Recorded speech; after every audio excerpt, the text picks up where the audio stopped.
immersion elle est proposée en fait dans le cadre du programme ENS. ENS c'est Espace Naturel Sensible et le département de l'Aude a mis en place depuis 6 ans maintenant un programme qui a pour objectif de faire découvrir les espaces naturels sensibles du département. Juste avant de commencer, peut-être vous avez peut-être pu voir donc l'expo qui était derrière nous dans la salle mise à disposition par la mairie de Penouzoul, qu'on remercie à l'occasion, puisque c'est grâce à eux en fait qu'on arrive à faire un événement aussi comme celui d'aujourd'hui, parce qu'en principe on est plutôt en pleine nature, on est une dizaine ou une douzaine, et aujourd'hui le public est un peu plus nombreux, hein, donc c'est certainement grâce à nous, mais je pense que c'est surtout grâce à eux. Donc chez l'espèce qui nous concerne ce soir, le cerf élaphe fait partie d'une grande famille qu'on appelle les cervidés, où en France on va retrouver 3 espèces que sont le daim, le chevreuil et le cerf élaphe. Concernant la biologie de l'espèce, donc c'est une espèce dont le rut, c'est justement, on est bien placé pour le savoir, le rut se déroule donc de mi-septembre à mi-octobre. C'est les chaleurs de des biches qui vont déclencher donc, le processus du rut et le brame des cerfs. Généralement, la biche ne fait qu'un seul fan par an. Concernant la gestation, chez le cerf élaphe, la gestation dure 240 jours et la gestation se déroule de manière ininterrompue de la saillie jusqu'à la mise bas des fans. Donc ce qui permet à la biche de donner naissance à son fan à une période relativement clémente en termes de température, en termes de météo en général et surtout aussi en termes de disponibilité alimentaire, de telle sorte qu'elle puisse se nourrir pour produire du lait, qui ce lait donc, servira à allaiter le fan. Donc ce qui donne une période de naissance donc, aux alentours de avril, mai, juin, on va dire. Donc la particularité de la famille des cervidés, c'est que c'est des animaux qui vont porter quelque chose sur leur tête, notamment les mâles, pas les femelles, que l'on va appeler les bois.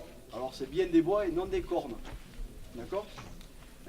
Les cervidés portent des cornes et les ongulés de montagne tels que le lisard, le mouflon, le chamois, le bouquetin, eux portent des cornes. Ces cornes ne tombent jamais. Chez le cerf, chez le chevreuil, chez le daim, donc la famille des cervidés, c'est différent.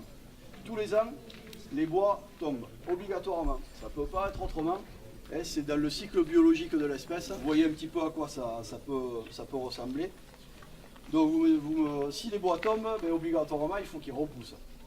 Donc on appelle ça le refait, c'est-à-dire qu'au terme de la chute, quelque temps après, le mâle, lorsqu'il va recommencer à sécréter cette fameuse hormone sexuelle, va provoquer la repousse, le refait du bois. La partie qui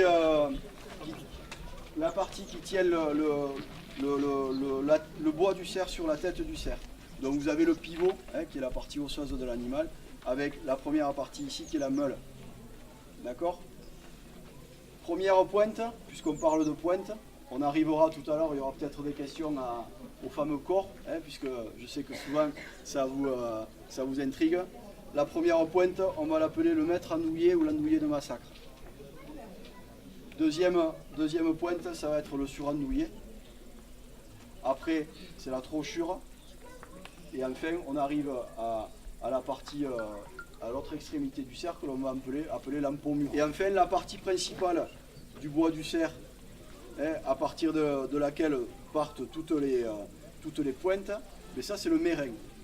On s'amusait à compter celui-ci. 1, 2, 3, 4, 5, 6, 7. Si l'autre bois est identique de l'autre côté, 7 et 7, 14. Ça fait un animal qui compte 14 corps. Pour qu'un bois se refasse complètement, du moment où le cerf tombe son bois jusqu'au refait, c'est-à-dire lorsque le velours est parti et a disparu du bois du cerf, il faut compter à peu près 120 jours. Mais le nombre de corps ne veut pas dire le nombre d'années de vie de l'animal, d'accord ? Rien à voir. Est-ce que lorsqu'il tombe un bois, le bois qui va repousser est automatiquement plus gros que celui qu'il avait ? Ou est-ce que... Alors généralement, oui, vous pouvez voir à l'intérieur l'exposition, les personnes qui ont ramassé les bois arrivent à dire ce cerf-là, c'est celui de l'année dernière parce qu'il y a telle pointe qui est sortie, mais la forme générale, la forme globale du trophée est identique avec généralement des pointes qui se rajoutent à l'extrémité.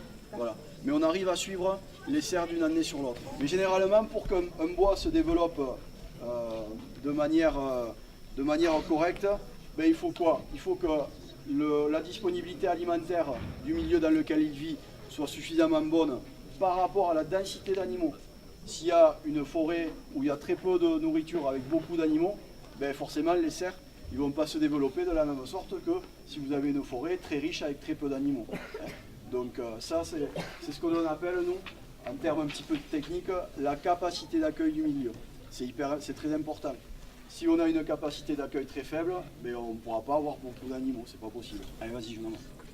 C'est quoi la durée de vie d'un cerf? Alors la durée de vie d'un cerf, en nature, un cerf, quand ça a vécu une quinzaine d'années, c'est déjà pas mal. Peut-être un mot sur pourquoi on a choisi Kounouzoul pour le brame du cerf.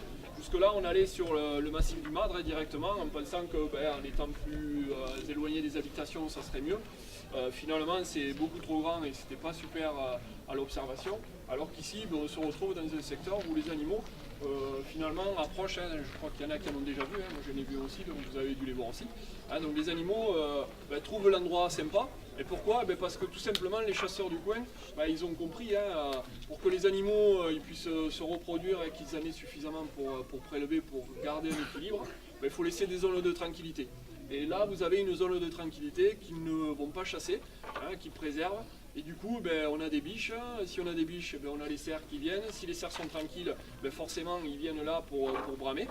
Donc il doit y avoir aussi de l'acoustique, il doit y avoir des éléments qui font que c'est un endroit sympa pour eux. Mais je pense que le fait que les chasseurs locaux respectent cet endroit et respectent l'espèce font qu'on se retrouve avec un endroit relativement sympa pour le brame du cerf. Et c'est une espèce qui est soumise à plan de chasse, donc c'est-à-dire que c'est une espèce qu'on va pouvoir prélever que si on a une autorisation. Cette autorisation, elle est donnée par le préfet, via des commissions auxquelles la fédération participe et va donner son avis, l'ONF, l'ONCFS, etc. Et on attribue un nombre d'animaux au vu de la population existante. Et pour les forestiers, c'est important que les populations de cervidés ne soient pas trop importantes. On l'a dit, ça vit plutôt dans les milieux forestiers, de par la présence de l'homme sur les autres parties, se sont rabattus sur ça. Et une population de cervidés trop importante peut mettre à mal une population forestière. Même sur les pâturages, il y a des endroits où le partage entre les cerfs, les biches, les fans et les vaches pose problème. Parce que quand vous êtes éleveur bovin, que vous avez des vaches sur les alpages ou sur les estives et que vous avez une densité de cerfs importante, il faut savoir qu'un cerf et une biche enfant, ça mange autant qu'une vache. Souvent on parle de termes, c'est un terme un peu technique, c'est un équilibre agro-silvo-synégétique. C'est-à-dire qu'il faut qu'il y ait un juste équilibre entre les trois activités, l'agriculture, la sylviculture et l'activité chasse, donc pour que une population puisse se développer sereinement.